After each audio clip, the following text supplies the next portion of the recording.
Right. Ramnath గారు, ఇంతకుముందు మీ విశ్లేషణ సందర్భంగా ఒక మాట తర్వాత నేను కాస్త వెనక్కెళ్ళి ఈనాడు దినపత్రిక ఏది 14 ఒప్పందం జరిగితే 15 నాటి ఈనాడు దినపత్రిక మళ్ళీ ఒకసారి చూద్దామని చూస్తే మీరు అన్నట్టుగా ప్రధానమంత్రి గారు ఎక్స్లో ఒక పోస్టు పెట్టారు. వికసిత్ భారత్ నిర్మించాలన్న మన కలను సాకారం చేసి 1 గెగావాట్ సామర్థ్యం ఉన్న డేటా సెంటర్ ఉంది, సాంకేతిక పరిజ్ఞానం ఇవంతా మాట్లాడారు. కానీ ఎక్కడ ఈ ఎక్స్ పోస్ట్లో చంద్రబాబు నాయుడు గారి కృషి అని కానీ ఇందులో లోకేష్ గారి పాత్ర ఉంది కానీ ఎక్కడా కనపడలేదు. రెండోది, ఎక్స్లో గూగుల్ సీఈఓ సుందర్ పిచాయ్ ఆయన పెట్టినటువంటి పోస్టులో కూడా ఎక్కడ చంద్రబాబు నాయుడు గారి పేరు కానీ లోకేష్ గారి పేరు కానీ ఎక్కడ కనిపించలేదు. పైగా ఆయన అన్న మాట కూడా, మా ప్రణాళికలు చరిత్రాత్మక పరిణామం గురించి ప్రధానమంత్రి నరేంద్ర మోడీతో మాట్లాడడం ఆనందంగా ఉంది. ఇక్కడ ఎక్కడా కూడా వీళ్ళ పేర్లు లేకుండా ఇంత పెద్ద బిల్డప్ లేకపోతే ఈ స్థాయి పబ్లిసిటీ ఎలా సాధించగలిగారు?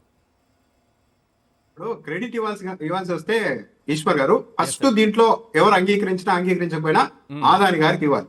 ఎందుకంటే ఆయన డేటా సెంటర్ ఇక్కడ రెడీ చేయాలనుకున్నారు. ఇప్పుడు గూగుల్ రావడంతో గూగుల్ తో కలిసి పనిచేస్తున్నారు.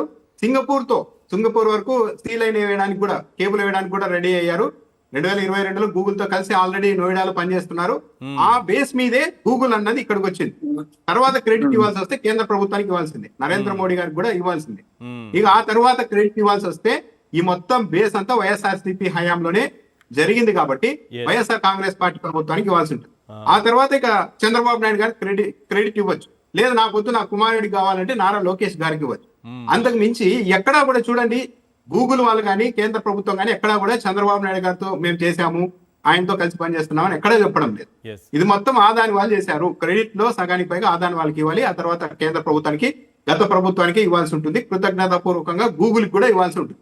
ఇప్పుడు నిన్న జగన్మోహన్ రెడ్డి గారు ప్రెస్ మీట్ పెట్టిన తర్వాత అనివార్యంగా ఇంకా లేఖలు కూడా బయటికి రావడం, 4వ తేదీనే రాష్ట్ర ప్రభుత్వంతో కమ్యూనికేట్ చేశారన్న లేఖ బయటికి రావడంతో ఎస్ ఆదాని ఉంది అని అంగీకరిస్తూ ఉన్నారు.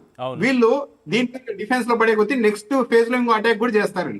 మేము రాష్ట్ర ప్రయోజనాన్ని దృష్టిలో ఉంచుకొని ఆదాని పేరు చెప్తే పెద్దగా ఇమేజ్ రాదు, మైలేజ్ రాదు అనే ఉద్దేశంతోనే మేము ఆదాని పేరు ఉద్దేశపూర్వకంగా చెప్పలేదు. గూగుల్ అంటే మనకి మంచి ఇమేజ్ వస్తుందని చెప్పాము అని మొత్తం చెడగొట్టేశారు వీళ్ళని చెప్పి మళ్ళీ ఇలా కూడా ఎదురుదాడి చేస్తారు. బాగా గమనిస్తే ఎక్కడైతే ప్రభుత్వానికి ఇబ్బంది ఉంటుందో, సపోజ్ లిక్కర్ గురించి వచ్చింది అనుకోండి, లిక్కర్ గురించి మాట్లాడాల్సి వచ్చినప్పుడు చంద్రబాబు నాయుడు గారు కూటమి ప్రభుత్వం మీద వైఎస్ఆర్సీపీ అటాక్ అంటారు. కానీ ఇలాంటి ప్రతిష్టాత్మకమైన ఒప్పందాలు అవి జరిగినప్పుడు మాత్రం పవన్ కళ్యాణ్ గారిని కూడా పిలవలేదు. సరే ఆదాని గారి సంగతి పక్కన పెడితే పవన్ కళ్యాణ్ గారిని ఎందుకు పిలవలేదు? ఇక్కడ మాత్రం ఇలాంటివి ఏదైనా మైలేజ్ వస్తాయి, మనకు క్రెడిట్ వస్తుంది అనుకుంటే మాత్రం తెలుగుదేశం పార్టీ, స్వయంగా చంద్రబాబు నాయుడు గారు చెప్తున్నారు దీంట్లో నారా లోకేష్ గారి కృషి ఉంది, ఆయనే మొత్తం ఈ గూగుల్ రావడానికి సంప్రదింపులు జరిపారు అని. ఎవరితో జరిపారు ఏంటనేది సంబంధం లేదు. అంటే ఏదైనా మనకి పాజిటివ్ గా ఉంటే ఓన్లీ తెలుగుదేశం పార్టీ ఖాతాలోనికి వేస్తూ ఉన్నారు. అదే ఇబ్బందికరమైంది అనుకో, మొత్తం 3 పార్టీలకి బీజేపీ మీద అటాక్ చేస్తారా? బీజేపీ అంటే మీకు భయం లేదా? జనసేన అంటే మీకు గౌరవం లేదా? చూడండి మన మీద వీళ్ళు ఎలా పడుతున్నారో వైసీపీ వాళ్ళంటూ ఈ విధంగా టర్న్ చేసుకుంటూ వస్తారు. ఎందుకు? భూముల కేటాయింపు చూడండి, అమరావతిలో భూముల కేటాయింపు చూడండి, వైజాగ్ లో భూముల కేటాయింపు చూడండి. ఆల్రెడీ ఎస్టాబ్లిష్ అయిన వైజాగ్ లో ఇష్టానికి భూములు ఇచ్చేస్తున్నారు లులు లాంటి సంస్థలకి. ఏది అతి తక్కువ ధరకి వాళ్ళ వల్ల వచ్చే ఉద్యోగాలు 100లో ఉంటాయి. కానీ అలాంటి వాళ్ళకు విశాఖలో భూములు ఇస్తున్నారు. అంటే విశాఖను ఇప్పుడే ఒక హాట్ కేక్ లాగా ఇప్పటికిప్పుడు గెయిన్ చేసుకుంటున్నారు. అమరావతిని మెయింటైన్ చేస్తున్నారు. అక్కడ ఇలా రూపాయికి భూములు ఇస్తే పడిపోతాయని చెప్పి ఒక మెయింటైన్ చేస్తున్నారు. చివరికి ఎంతవరకు వెళ్ళిపోయిందంటే ఏం జరుగుతుందో కూడా అందుచిక్కని పరిస్థితి ఏంటంటే నిన్న పత్రికల్లో వచ్చింది. అదేది శోభా రియల్ ఎస్టేట్ కంపెనీ ఏదో అమరావతిలో 100 కోట్లు విరాళం ఇచ్చి ఒక లైబ్రరీ కడుతుందట. ఈ ప్రపంచంలో ఏ కంపెనీ అయినా, ఏ రియల్ ఎస్టేట్ కంపెనీ అయినా 100 కోట్లు విరాళం ఇస్తుందా? 100 కోట్లు విరాళం ఇచ్చి ఒక బిల్డింగ్ కట్టడానికి, ఒక లైబ్రరీ కట్టడానికి సిద్ధపడిందంటే ఆ కంపెనీకి రాష్ట్ర ప్రభుత్వం నుండి ఇక్కడ నుండి ఇంకెంత గెయిన్ కావాలి? ఎవరు చేయలేదు.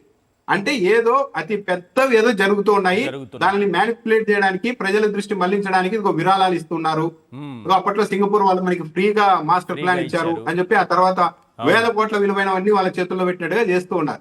సో మొత్తం మీద క్రెడిట్ ఇవ్వాల్సి వస్తే డేటా సెంటర్ లో ఆదాని గారికి, కేంద్ర ప్రభుత్వానికి, గత ప్రభుత్వానికి, గూగుల్ వాళ్ళకి ఇవ్వాలి. ఆ తర్వాత రాష్ట్ర ప్రభుత్వానికి వస్తుంది. ఈ విషయంలో చంద్రబాబు నాయుడు గారి ఛాయిస్ లేదు. చంద్రబాబు నాయుడు గారి ఛాయిస్ ప్రకారమే జరిగి ఉంటే ఇది అక్కడ ఉండేది కాదు, విశాఖలో ఉండేది కాదు, మన రాష్ట్రంలోనే మరో ప్రాంతంలో పెట్టుకునే వాళ్ళు. రైట్ అండి. చిన్న సబ్మిషన్ సార్, ఒక్క సబ్మిషన్ సార్. కన్క్లూడ్ చేయండి. కంక్లూజన్ సార్, చంద్రబాబు నాయుడు గారు అంటే నాకు ఈ యొక్క విషయాలన్నీ ఆ పెద్దల ద్వారా తెలుస్తుంది ఏంటంటే తెలిసింది ఏంటంటే 2004 ఎన్నికలకు ముందు అంటే చంద్రబాబు నాయుడు గారు ఏ విధంగా ప్రచారానికి ఒక ఎగ్జాంపుల్ 2004 ఎన్నికలకు ముందు వరంగల్లో ఇప్పుడు ఉమ్మడి రాష్ట్రంలో దేవాదులు అనే ఒక ప్రాజెక్ట్ కి సంబంధించటండి. ఆయన హెలికాప్టర్ ఆయన పిఏపిఎస్ తాపి మేస్తున్న బట్టిలో శంకుస్థాపన పలకేసి వచ్చినట్టు ఆయన అంటే ఎందుకంటే రేపు పొద్దున ఎవరైనా ఏమైనా చేస్తే ఇగో నేనే మొదలు పెట్టాను. అలాగే హంగ్రీనేవా కానీ అలాగే గాలేరు నగర్ కానీ లేదా పోలవరం కానీ లేదంటే మూలాపేట పోర్టు అంతకుముందు భవనం పోడని చెప్పి మూలాపేట దగ్గర పెడితే దానికి 10 కిలోమీటర్ల అవతల ఎక్కడో పలకేసి వచ్చేయడం, పలకేయడం వచ్చేయడం ప్రచారం చేయడం తప్ప పని చేయడం చంద్రబాబు నాయుడు గారికి చేత కాదు. ఒకటి. రెండు, మీరు గ్రంథాలయం అన్నారు కాబట్టి నేను ఉమ్మడి విశాఖ జిల్లాకి ఇంతకుముందు గ్రంథాలయ సంస్థ చైర్మన్ గా పని చేశాను కాబట్టి చెప్తున్నాను సార్. అంటే జగన్మోహన్ రెడ్డి గారు 24 కోట్ల రూపాయలతో మేము ప్రతిపాదనలు పంపితే జగన్మోహన్ రెడ్డి గారి నాయకత్వంలో ప్రభుత్వంలో డైరెక్టర్ ఆఫ్ పబ్లిక్ లైబ్రరీస్ అనుమతులు ఇస్తే 2 కోట్ల రూపాయలు నేనే శాంక్షన్ చేశాను లైబ్రరీ పనుల కోసం అని చెప్పి ఆంధ్రప్రదేశ్ ఎడ్యుకేషన్ ఇన్ఫ్రాస్ట్రక్చర్ కార్పొరేషన్ కి. కానీ ఈ రోజుకి పనులు మొదలు పెట్టలేదు. కడతామని చెప్పి ప్రచారాలు చేసుకునేది. సో గ్రౌండ్ రియాలిటీకి ప్రచారానికి ఉన్నటువంటి తేడా చెప్పడానికి వచ్చాను.